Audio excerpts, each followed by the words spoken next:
Ya, beginilah keseruan Ivar Jenner dan Zidane Iqbal jelang timnas Indonesia versus Irak. Informasi selanjutnya, media Inggris buat prediksi hasil timnas Indonesia versus Irak. Apakah skuad Garuda bisa menang? Ya, gelandang timnas Indonesia Ivar Jenner bercerita bila dirinya mengirimkan pesan kepada rekan setimnya di FC Utrecht Zidane Iqbal jelang lawan Irak di Piala Asia 2023. Ivar Jenner dan Zidane Iqbal merupakan rekan setim di FC Utrecht. Hubungan mereka cukup dekat sampai pertemuan antara timnas Indonesia dan Irak di Piala Asia 2023 jadi bahan obrolan. Ivar berpotensi berhadapan langsung dengan Zidane Iqbal saat timnas Indonesia melawan Irak karena posisi keduanya adalah gelandang bertahan dan gelandang serang. Ya, dia teman saya pernah bermain dengan dia di tim yang sama di Utrecht, kata Ivar. Saya pikir dia pemain yang berbahaya, tapi saya bermain di posisi nomor 6 dan dia di nomor 10. Jadi ya, kita lihat saja nanti, ujarnya. Nah, saat kualifikasi Piala Dunia 2026 lalu, Irak mencukur timnas Indonesia dengan skor 5-1 di Basrah International Stadium Irak. Kala itu Ivar dan Iqbal sama-sama absen untuk timnas Indonesia dan Irak. Dia melontarkan candaan tentang permainan karena dia menang dan saya kalah. Jadi sekarang giliran kami untuk menang dari Irak, kata Ivar. Ya, kini Ivar bertekad membawa timnas Indonesia menang atas Irak di laga perdana Piala Asia 2023. Ia juga sudah mengirimkan pesan untuk Zidane Iqbal untuk bersiap-siap menghadapi dirinya. Ya, tentu saja pesannya semoga beruntung, kata Ivar. Dan ya, mungkin persiapkan diri Anda sebaik mungkin. Itulah pesannya, kata Ivar Jenner. Sementara gelandang Irak Zidane Iqbal menyatakan dirinya akan mengabaikan pertemanan dengan Ivar Jenner saat bentrok dengan timnas Indonesia dalam pertandingan pertama grup D Piala Asia 2023 pada Senin 15 Januari esok malam. Menurut Iqbal, pertemuan antara Irak dan Indonesia sudah mereka bicarakan ketika masih berada di klub. Iqbal pun menilai pertarungan dengan Jenner akan berlangsung menarik bila mereka mendapatkan kesempatan untuk tampil di laga nanti. Ya, kami berteman di luar lapangan, tapi ketika berseberangan di garis tengah, ya kami sepakat akan bermain seperti tidak mengenal satu dengan yang lainnya. Kalau official Irak mengizinkan saya memberikan jersey kepada tim lawan, ya saya menginginkan jersey Indonesia, menginginkan jersey Ivar, dan kami juga sudah membicarakan hal lainnya, kata Iqbal. Dan selanjutnya, pada pertemuan terakhir di kualifikasi Piala Dunia 2026 zona Asia, kemenangan menjadi milik Irak dengan skor telak 5-1. Kali ini kedua tim akan bertemu di Piala Asia 2023 dan tentunya tantangan ada di pihak skuad Garuda yang berusaha membalas kekalahan atas singa Mesopotamia. Ya, media asal Inggris Sportsmall memberikan prediksi hasil laga ini. Seperti diketahui, Shin Tae-yong membawa perubahan besar dalam tubuh skuad Garuda. Apalagi dia sudah menjabat sebagai pelatih Indonesia sejak 4 tahun yang lalu. Pemain muda mendapatkan tempat spesial dan dalam beberapa kesempatan sukses jadi andalan. Ya, ini merupakan sebuah kudeta yang cukup besar ketika Indonesia meyakinkan Shin Tae-yong untuk menangani tim nasional.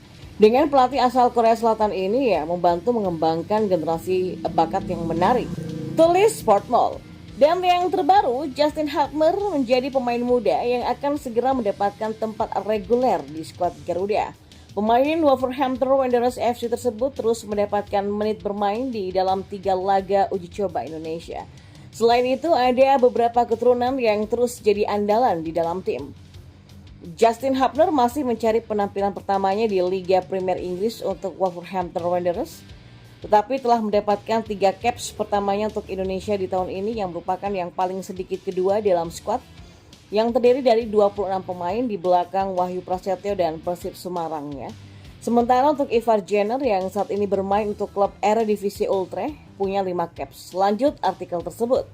Terkait hasil, Sportsmall memprediksi Indonesia akan kalah dengan skor 0-3. Alasan ya, Shin Tae-yong memang mengambil resiko dengan mengandalkan pemain muda di dalam tim. Mereka masih minim pengalaman dan ini akan menjadi masalah bagi skuad Garuda. Ya, ada banyak pemain berbakat di tim Indonesia, tapi belum punya banyak pengalaman dalam pertandingan sebesar ini. Dan mereka akan mendapatkan pelajaran berharga ketika menghadapi Irak. Pungkas Sports Mall. Dan di informasi bola yang terakhir, ya, jelang partai pembuka Piala Asia 2023 versus Irak, Timnas Indonesia disebut tidak akan menyerah begitu saja. Ya, Timnas Indonesia membuka Piala Asia 2023 dengan menantang Timnas Irak. Kedua tim akan berduel di Ahmad bin Ali Stadium Al Rayyan pada Senin 15 Januari. Timnas Indonesia dan Timnas Irak tergabung di Grup D Piala Asia 2023.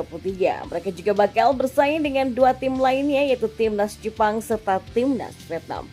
Nah, menghadapi Irak menjadi ujian pertama armada Sinteyong pada turnamen 4 tahunan tersebut. Menilik rekor pertemuan plus ranking terkini FIFA, tim lawan jelas lebih diunggulkan untuk meraih kemenangan. Belum lagi dalam pertemuan terakhir pada 16 November kemarin di kualifikasi Piala Dunia 2026 zona Asia, tim berjuluk Garuda ini dibuat bertekuk lutut oleh Irak. Pada laga itu Indonesia kalah telak dengan skor 1-5. Tapi meski begitu bukan berarti timnas Indonesia akan menyerah begitu saja di tangan Irak. Pelatih sekaligus pengamal sepak bola nasional Erwan Hendarwanto meyakini skuad Garuda bakal memiliki motivasi dan berjuang keras demi meraih hasil maksimal pada laga perdana. Di Piala Asia pastinya Coach Sinteyong akan benar-benar menurunkan skuad terbaiknya. Ya memang berat ya, tapi di sepak bola tidak ada yang tidak mungkin. Ya kita doakan semoga timnas bisa menang melawan Irak, kata Erwan kepada bola.com. Nah, untuk mewujudkan misi yang sangat berat ini, menurut Erwan Hendarwanto, ada sejumlah hal yang harus dibenahi. Apa saja itu? Ya, faktor yang tidak kalah penting adalah memperbaiki transisi positif dari bertahan ke menyerang. Apabila bisa melakukan fast break ke lini pertahanan Irak, diupayakan bola tidak mudah hilang sehingga ya bisa dimanfaatkan menjadi gol. Dan kalau harus melakukan build up serangan, jangan pernah membuat kesalahan passing di lini pertahanan sendiri, kata mantan pelatih PSIM Yogyakarta itu. Ya, berdasarkan pengamatannya, Indonesia kerap kelimpungan mengantisipasi serangan balik dari lawan. Hal ini terlihat jelas dalam beberapa laga uji coba yang sudah dijalani. Belum lagi kesalahan individu yang semestinya tidak perlu terjadi. Perbaikan dalam fase menyerang dari skema 5-4-1 dan 3-4-2-1. Saya kira hanya masalah timing dalam melakukan passing dan support sehingga jarak antara lini depan dan tengah tidak jauh. Ya harapannya ya timnas Indonesia bisa melakukan kombinasi play di lini pertahanan Irak ya. Saya pikir Coach Shin sudah menguji dan mencoba taktik dan strategi tim ketika menghadapi Libya dan Iran kemarin dalam uji coba, kata Erwan.